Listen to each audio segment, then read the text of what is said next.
안녕하세요. 오늘 저희가 함께 파헤쳐볼 자료는 이련 스님이 쓴 삼국유사의 한 대목입니다. 주제는 바로 마한인데요. 아마 학창 시절에 마한, 진한, 변한 이렇게 사만으로 묶어서 많이들 외우셨을 겁니다.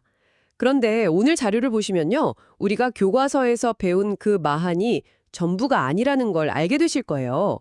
전혀 다른, 심지어 서로 정면으로 충돌하는 주장들이 이 마한이라는 이름 하나에 얽혀 있거든요. 오늘 우리의 임무는 이 오래된 기록들 속에서 마한이라는 이름 뒤에 숨겨진 여러 얼굴을 찾아내는 겁니다. 마치 역사의 탐정이 되어서 누가 왜 이런 주장을 했는지 그 속내를 추리해 보는 거죠. 자, 그럼 본격적으로 시작해 볼까요? 네, 아주 좋은 접근입니다. 오늘 이야기는 단순히 마한의 위치는 어디였나 하는 뭐랄까 지리 퀴즈가 아니거든요. 그보다는 고대인들이 역사를 어떻게 도구로 사용했는지 또 자신들의 정체성을 어디에 뿌리내리려 했는지를 엿볼 수 있는 아주 중요한 단서들이 담겨 있죠. 같은 단어를 두고 전혀 다른 그림을 그리는 기록들을 비교해보는 것. 이게 오늘 탐구의 진짜 재미일 겁니다. 좋습니다. 그럼 가장 익숙한 이야기부터 시작해 보죠. 마한이 어떻게 시작되었는가에 대한 가장 기본적인 설명. 보통 중국 역사서인 위지에 나오는 내용을 많이들 인용하잖아요. 맞습니다. 가장 널리 알려진 공식 기록이라고 할 수 있죠. 내용은 이렇습니다. 고조선이 위만에게 공격받아 무너지자 마지막 왕이었던 준왕이 자기 사람들을 이끌고 남쪽으로 피난을 갑니다. 그리고 한이라고 불리던 땅에 새로운 나라를 세우고는 그 이름을 마한이라고 했다는 거죠. 삼국유사에도 이 기록이 인용되어 있는데 원문은 이렇습니다. 위만이 조선을 공격하자 왕 준이 궁인과 측근들을 이끌고 바다를 건너 남쪽의 한 땅으로 가서 나라를 세우고 그 이름을 마한이라 하였다. 그러니까 고조선의 유민, 그것도 왕족이 직접 남쪽으로 내려와서 세운 나라가 마한의 시작이다. 이런 이야기군요. 북쪽의 선진 문명을 가진 집단이 남쪽으로 내려와서 새로운 질서를 만들었다는 굉장히 서사적인 느낌이네요. 바로 그 지점입니다. 이게 그냥 나라 하나 세웠다 해서 그치는 이야기가 아니고요. 고조선의 정통성이 남쪽으로 이어졌다는 선언인 셈이죠. 그래서 이후에 많은 나라들이 이 마한 계승을 중요하게 여겼던 거고요. 그 얘기가 바로 나오는군요. 후백제를 세운 견훤이 고려 태조 왕건에게 보낸 편지에서도 이 마한이 등장하죠. 이때는 마한이 좀 더 구체적인 장소와 연결되는 것 같아요. 그렇습니다. 견훤은 자신이 왜 새로운 나라의 왕이 될 자격이 있는지를 주장해야 했잖아요. 그때 아주 유용한 역사적 카드로 꺼내든 게 바로 마한입니다. 편지에서 이렇게 말하죠. 옛날 마한이 먼저 일어나 세력이 크게 흥성하였고 그 뒤에 백제가 금마산에서 나라를 세웠다. 잠깐만요. 금마산이라는 지명이 나왔네요. 이게 지금의 어디쯤인가요? 현재 전라북도 익산 지역으로 봅니다. 익산이요. 네, 즉 견훤은 내가 지금 터잡고 나라를 세운 이 전라도 땅이 바로 옛 마한의 중심지였고 그 위대한 마한의 뒤를 이은 백제의 땅이다. 그러니 내가 바로 그 정통성을 잇는 사람이다 라고 주장하고 있는 거죠. 와, 마한을 백제의 직접적인 뿌리로 규정하고 자신은 그 뿌리에서 나온 줄기라고 선언한 거네요? 맞습니다. 아주 영리한 정치적 선언이죠. 여기까지 정리해보면 마한은 고조선에서 내려온 사람들이 한반도 남쪽에 세운 나라이고 특히 백제가 그 정통성을 이었다. 이게 일반적인 상식처럼 굳어준 이야기라고 볼 수 있겠네요. 네, 20세기까지도 많은 사람들이 그렇게 믿어왔죠. 그런데 말입니다. 그런데 여기서 모든 것을 뒤엎는 주장이 등장하는 거죠. 신라시대 최고의 천재학자로 불리는 최치원이 등장해서 판을 완전히 흔들어 버립니다. 저도 이 구절을 보고 정말 깜짝 놀랐는데요. 마한은 고구려이고 진한은 신라이다. 아니 잠깐만요. 마한이 고구려라니요? 이건 지리적으로 말이 안 되잖아요. 전라도에 있던 나라가 갑자기 저 북쪽 만주에 있던 고구려라니요? 바로 그 반응이 정상입니다. 상식적으로는 도저히 연결이 안 되죠. 충청도 전라도 일대에 있던 마한하고 압록강 유역에서 일어난 고구려를 같은 것이라고 해버리니까요. 그렇죠. 이건 뭔가 지리나 역사를 넘어선 다른 의도가 있다고 봐야 합니다. 그럼 최치원은 대체 무슨 생각으로 이런 어떻게 보면 황당하기까지 한 주장을 한 걸까요? 이게 그냥 실수일 리는 없을 테고요. 최치원, 그리고 그의 글을 삼국유사에 인용한 이련 스님의 머릿속에는 다른 역사 지도가 있었던 겁니다. 그들에게 중요했던 건 준왕이 피난 간 남쪽 땅이 아니었어요. 오히려 준왕이 잃어버린 북쪽 땅, 즉 고조선의 중심지를 누가 차지했느냐 이 문제였어요. 아, 관점의 전환이네요. 결과가 아니라 원인을 따지는 거군요. 남쪽으로 내려온 마한은 일종의 마한 2호점 같은 거고 본점이 있던 땅의 정통성은 누가 가져갔냐? 이 질문을 던진 거군요. 정확합니다. 그들의 논리는 이렇습니다. 고조선의 옛 땅에서 고구려가 건국되지 않았느냐?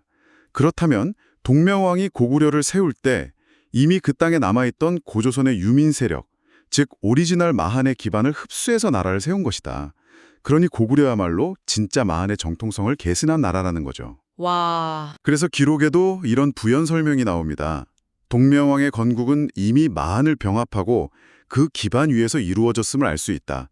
그래서 고려, 즉 고구려를 마한이라 부른 것이다. 와, 이건 정말 대담한 역사 해석인데요. 사실관계를 따지기보다는 정통성이라는 하나의 맥을 잇기 위해 역사를 재배치하는 느낌이네요. 심지어 최치원은 견훤의 주장을 직접 저격하기까지 하잖아요. 네, 아주 날카롭게 비판하죠. 지금 사람들이 금마산, 즉 익산을 보고 마한을 백제라고 여기는 것은 잘못된 것이라고 콕 집어서 말합니다. 그러면서 나름의 근거랍시고 이런 말을 덧붙여요.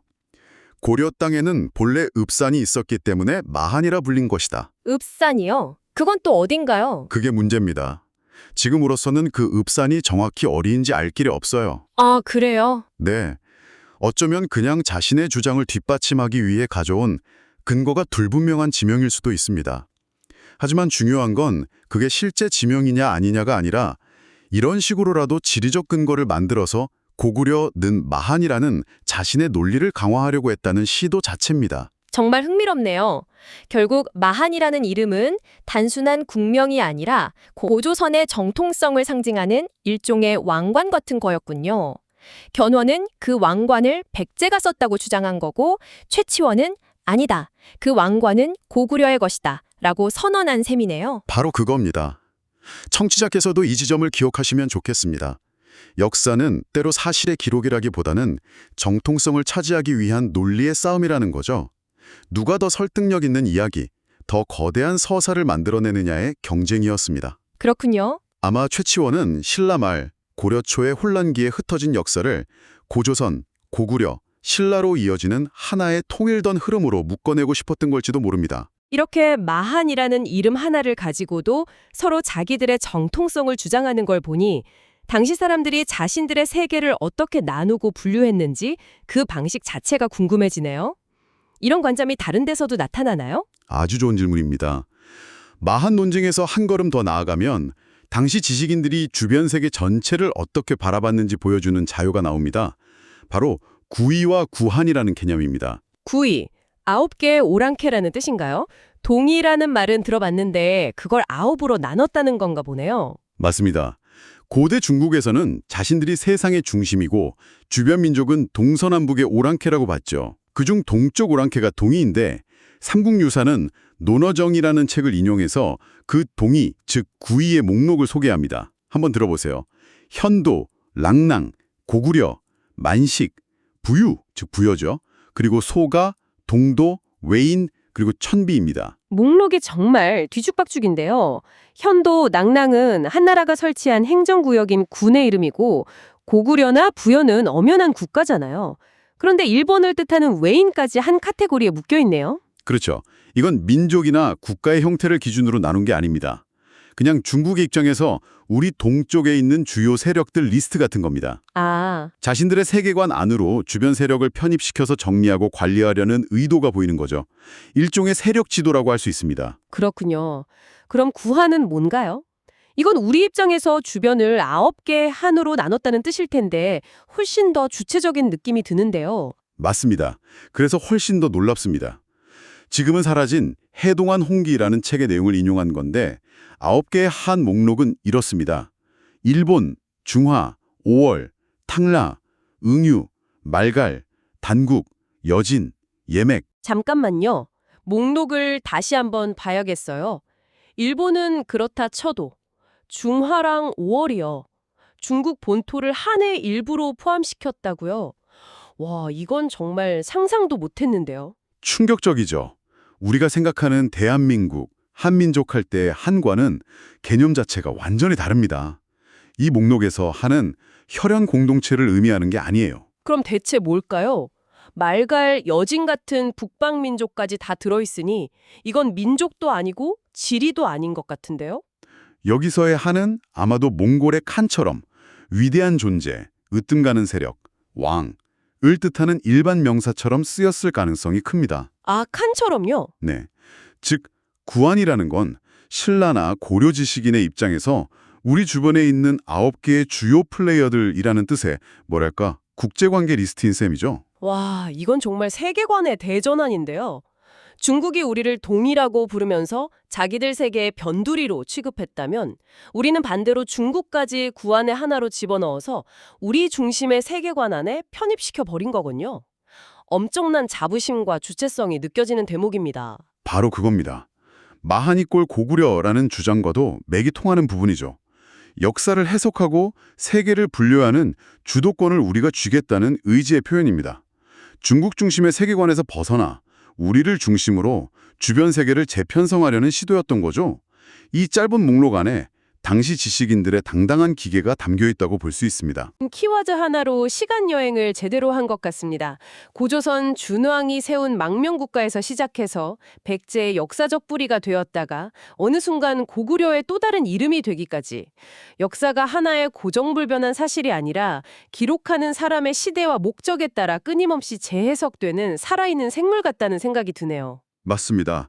오늘 이야기의 핵심은 마한이 과연 남쪽에 있었나 북쪽에 있었나 하는 사실 논쟁을 넘어서는 데 있습니다. 더 중요한 것은 고려시대의 이련 같은 지식인이 왜 이런 상반된 기록들을 한데 모아 우리에게 보여주었냐는 거죠. 그렇죠. 그는 고조선 계승이라는 거대한 줄기 안에서 흩어져 있던 백제, 고구려, 신라의 역사를 하나로 통합하려는 큰 그림을 그리고 있었던 겁니다. 마한 이콜 고구려설은 그 그림을 완성하기 위한 아주 중요한 퍼즐 조각이었던 셈이죠. 구이, 구한의 개념도 결국은 우리 민족의 역사를 더 크고 주체적인 시각에서 보려는 시도였다고 정리할 수 있겠네요. 그렇습니다. 중국의 시선에 우리를 가두는 게 아니라 중국과 일본까지도 우리 중심의 세계관 안으로 끌어들여 파악하려는 시도. 그것이 구한이라는 개념에 담긴 본질입니다. 자신들이 이 세계의 당당한 주역이라는 선언인 거죠. 오늘 이야기를 나누다 보니 우리가 지금 상식이나 팩트라고 믿는 것들도 결국은 우리 시대의 특정한 관점에 담긴 하나의 해석일 수 있겠다는 생각이 강하게 듭니다. 문득 이런 상상을 하게 되네요. 만약 1000년 뒤에 미래 역사가가 21세기를 기록한다면 과연 지금 우리가 중요하다고 생각하는 사건들을 똑같이 중요하게 평가할까요? 아니면 우리가 전혀 생각지 못했던 어떤 것을 이 시대의 가장 큰 특징으로 잡아내고 우리와는 전혀 다른 방식으로 우리 시대를 해석하게 될까요? 한 번쯤 생각해 보시면 흥미로울 것 같습니다.